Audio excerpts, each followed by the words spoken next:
My name is Alyssa Ramirez, and I'm running to be the next Hays County Commissioner for Precinct 1.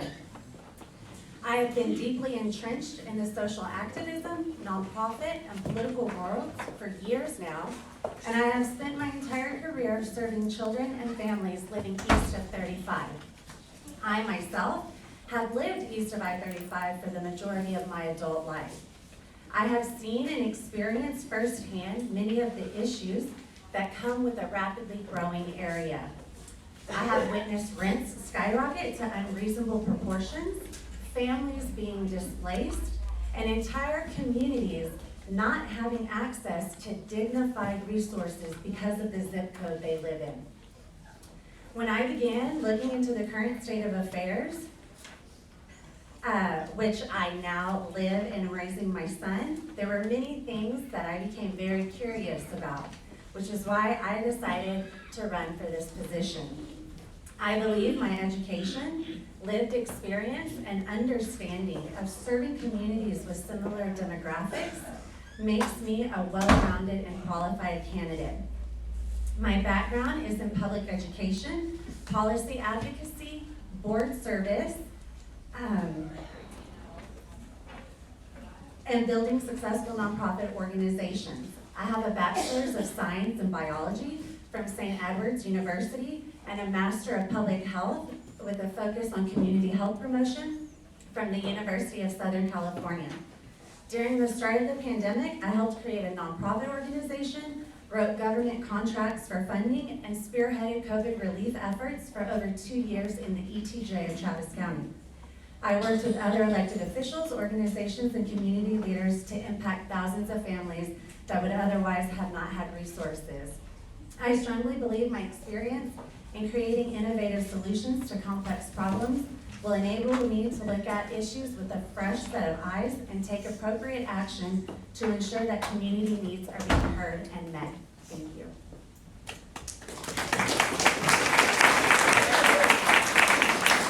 Alyssa, you've most likely seen the Commissioner's Court in action. How do you see working with the court to achieve these solutions? Teamwork makes the dream work, and a lot of what I've heard is that, it's been hard to get things done, not being a Democrat majority in the court. And I believe that the issues that the Commissioner's Court faces are, while they can be partisan issues, I think, infrastructure, resources, these things that affect the broad community, we've got to work together. Quality of life is not partisan issue. And so I feel like what I've heard is that there's a lot of squabbling or different agendas that are being pushed from different angles. And I believe standing true with morals and ethics that demonstrate democratic values and working together with everyone is how we can make some change. Thank you. And one more question. You said in the things you wrote to us when you were talking about your experience and your education, you said, I believe that the time I have invested in deeply studying science, education, healthcare, and public health has prepared me for this office. And my question is, how so? How does it help prepare you for office to study science, etc., which I think is wonderful, but how does it prepare you for this office? So one, it demonstrates that I have strong analytical and critical thinking skills, which I think is imperative in any type of leadership. I was asked by another leader in the community, why don't you just go get a public health job? To which I responded, well, I do have a public health job. I own a small business. I am a public health consultant. But also, all of the issues that the Commissioner's Court deals with are public health issues. They're quality of life issues, and those all fall under the category of public health. So I believe my extensive education in the vast array of areas will serve me well in this position. Thank you. Are there any questions? Yes.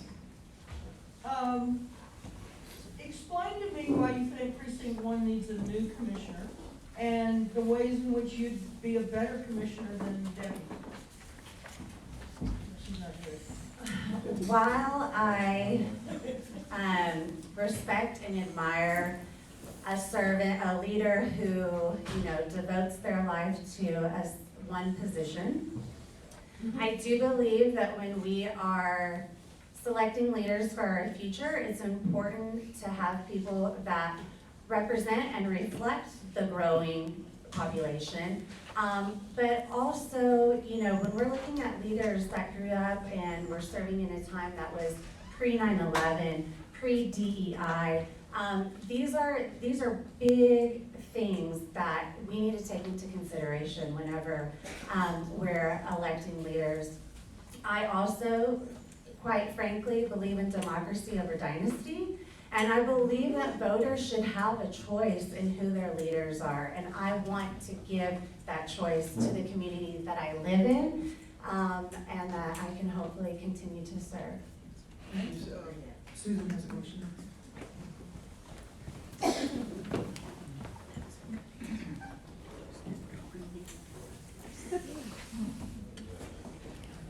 wanted to ask about your voting record, or lack thereof, because I see that you have not voted in very many of the elections, in either the general or the primary. And I just find that curious for a person who's clearly got an intellectual background of public service. I want to know your reason.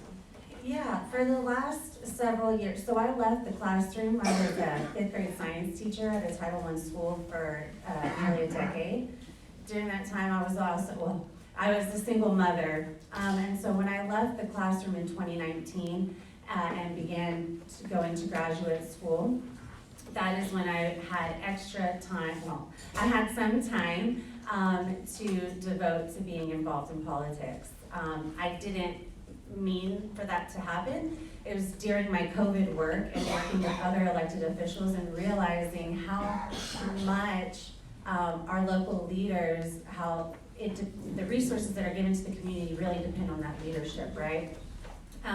I was a struggling single mother for a very long time, and I was not politically involved, during that time. So it was once I left the classroom and I had time to come into this new field of public health that I really became involved. I've only voted for Democrats. I am a Democrat. Many of my colleagues and friends in Travis County that are elected officials are all Democrats. And while my voting history might not go that far back, you can look at my contributions to these Democratic candidates for years now. One more question? So I want to ask about involvement in the community. So your opponent, she's well known in the community, has lived there for a very long time, and you said that you are relatively new. So how would you make up for these long-time connections that your opponent has? For the long time, what? I'm sorry. For the long-time connections into the community, how would you make up for the long-time connections your opponent has into the community you want to represent?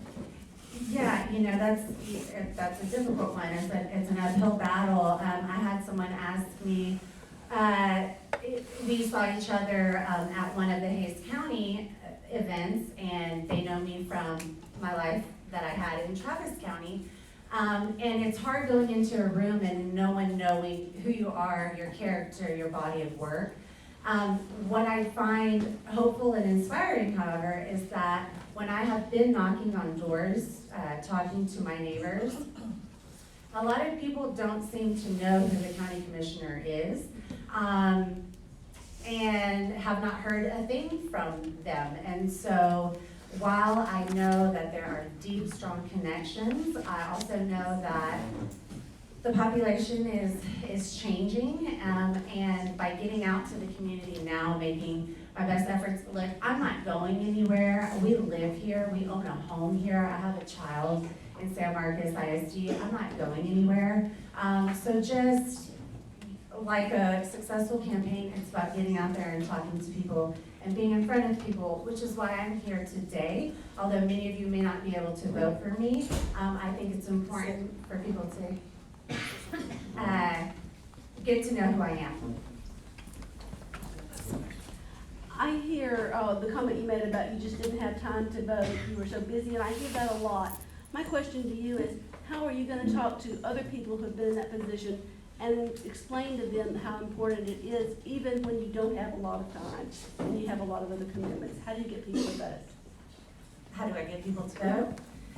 You know, that's I wish we had an answer to that, right? It would make everything so easy. Like Cesar Chavez says, we don't need perfect political systems, we need perfect participation. And we have yet to get there. And so, you know, in the Latino community, that is, you know, voter engagement is really, really difficult to navigate because of a lack of trust. But, you know, my literature is bilingual, English one side, Spanish on the other. So part of that is to help with engagement. And, you know, again, just getting out there and talking to people in the community who are my constituents, I think that's the most important part. Okay, looks like that's it. Thank you so much, Alyssa.